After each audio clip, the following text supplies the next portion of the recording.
তোমারটা তুমি নিজেই গুছিয়ে খেতে হবে। তা সুতরাং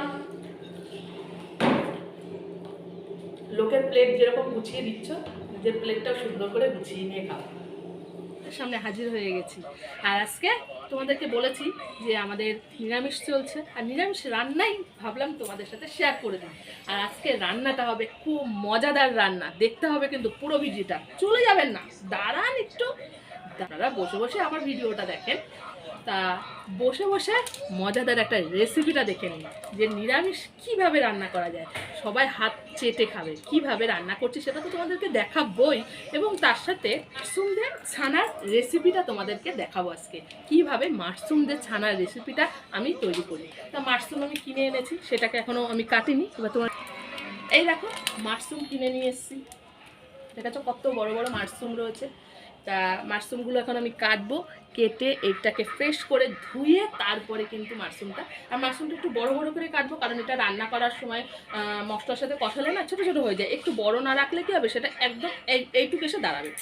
তা আমি এই রান্নাটা তোমাদের সাথে শেয়ার করব, আর সেই জন্য কী করতে হবে, তোমাদের পুরো ভিডিওটা দেখতে হবে। আর যদি তুমি আমার পরিবারে নতুন হয়ে থাকো তাহলে কি করতে হবে সেগুলো তুমি জানোই নিশ্চয়ই, লাইক কমেন্ট শেয়ার করে দিও। তাহলে চলো রান্নাঘরে গিয়ে দেখো যে আমি আজকে রান্নাটা কি। দেখো বন্ধুরা, আমি রান্নাঘরে চলে এসেছি, আর করতে তো লাগছে দেখেছো ছানা, তোমরা যেটা যে বলো, পনির বলতে পারো, আমরা ছানা বলি। আচ্ছা, সেই ছানাগুলোকে আমি টুকরো টুকরো করে এরকম সাইজের, একটু বড় বড় সাইজ করে টুকরো টুকরো করে রেখে দিয়েছি।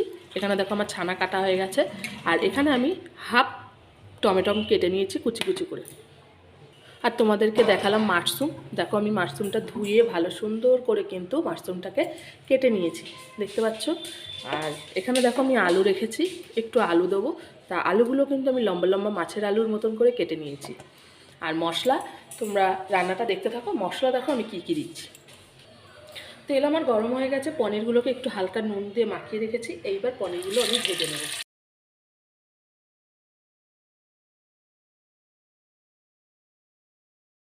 রেখে দিয়েছি, এবার আমি পনিরগুলোকে তুলে ফেলবো।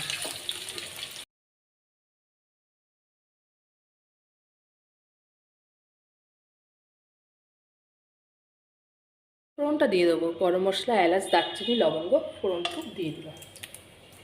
এটা ফোড়ন হতে হতে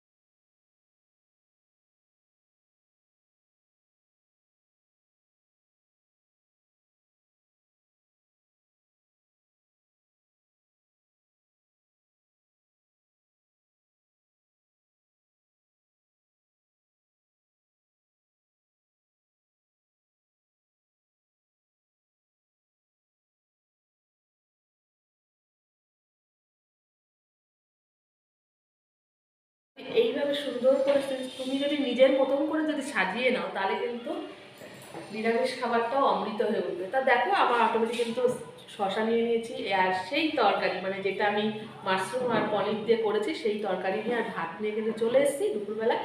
তা দুপুরবেলায় আজকে দাঁড়িয়েই খাবো, নিরামিষ তো, আর সুন্দর একটা প্লেটে নিয়ে নিয়েছি, দেখতেও ভালো লাগছে। দেখো খাই, নিরামিষ খাবারও ভালোভাবে ভালোবেসে যদি খাওয়া যায় তাহলে অমৃত অমৃত। আর হ্যাঁ, একটু সুন্দর সুন্দর প্লেটে খেতে হবে, তাহলে তো আরেকটু ভালো হয়ে যায়।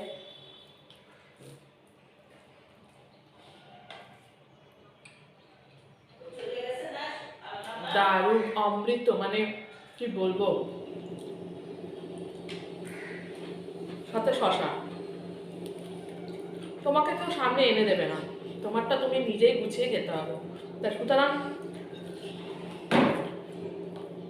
লোকের প্লেট যেরকম গুছিয়ে দিচ্ছ, নিজের প্লেটটাও সুন্দর করে গুছিয়ে নিয়ে খাও। দারুণ।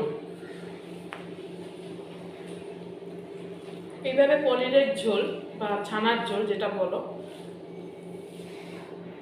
নিরামিষের দিন করে খেয়ে দেখবে, দারুণ লাগে।